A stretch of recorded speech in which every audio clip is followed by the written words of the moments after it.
madaxweyne ku-xigeenka dalka jamhuuriyadda Soomaaliland mudane Cabdiraxmaan Cabdilaahi Saylici ayaa safar taaka subaxii ku yimi xudunta gobolka Saaxil ee magaalada Berbera.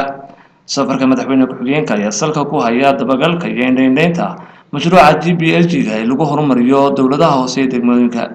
waxaanu kulamo la qaatay maamulka degmada iyo mas'uuliyiinta gobolka Saaxil waxayna uga warbixiyeen faa'iidooyinka iyo sida ay uga faa'iideystaan mashruuca GPLG-ga ee lagu horumariyo dowladaha hoose ee degmooyinka. ugu horreyn waxaa halkaasi hadal ka soo jeediyay isla markaana ku dheeraaday maayirka degmada Berbera Cabdishakuur Maxamuud Xasan Cidin iyo xogayaha fulinta dowladda hoose ee degmada Berbera.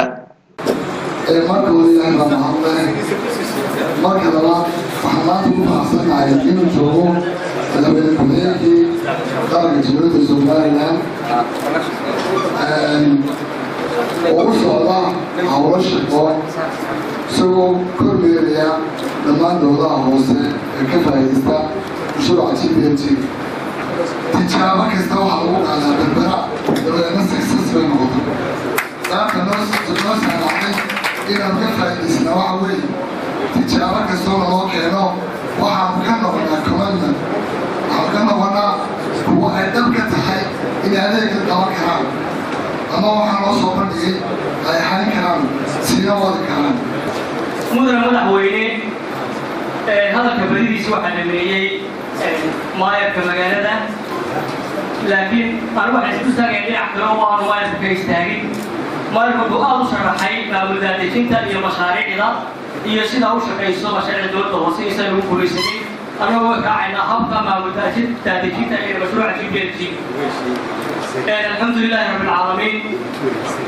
يلا مفهومي أمر كمدينة جمهورية الصوماليلاند في شروط ضبط هذا مدن مدحوينين وحنا بقول شهرين إن دولة هوسة مجال البربرة إلى نقطة تيجوه رئيسي كفاء إيساتا مشروع GPLG. sidoo kale waxaa isaguna halkaasi hadal ka soo jeediyay isla markaana ku amaanay hay'adaha mashaariicda GPLG-ga ee kala qayb qaata mashaariicda horumarinta dowladaha hoose ee degmooyinka dalkan jamhuuriyadda Soomaaliland. gudoomiyaha gobolka Saaxil Jaamac Yuusuf Axmed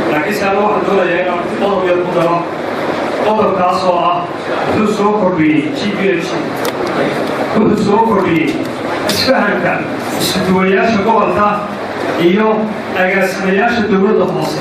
gelisay mashruucii GPLG-ga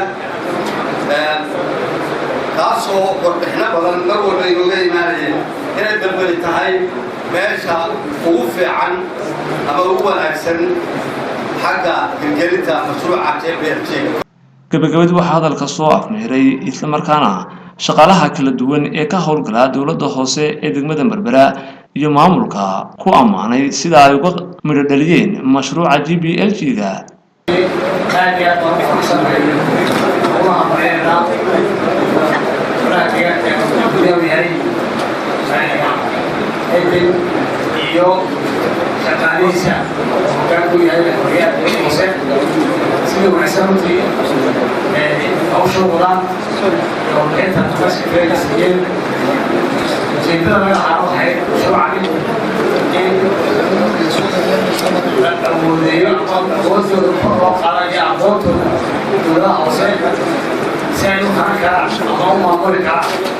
عبد الرشيد مبارك عبد الرشيد سول تلفزيون كعالمي الصومالي كيبل مقالة بربراء.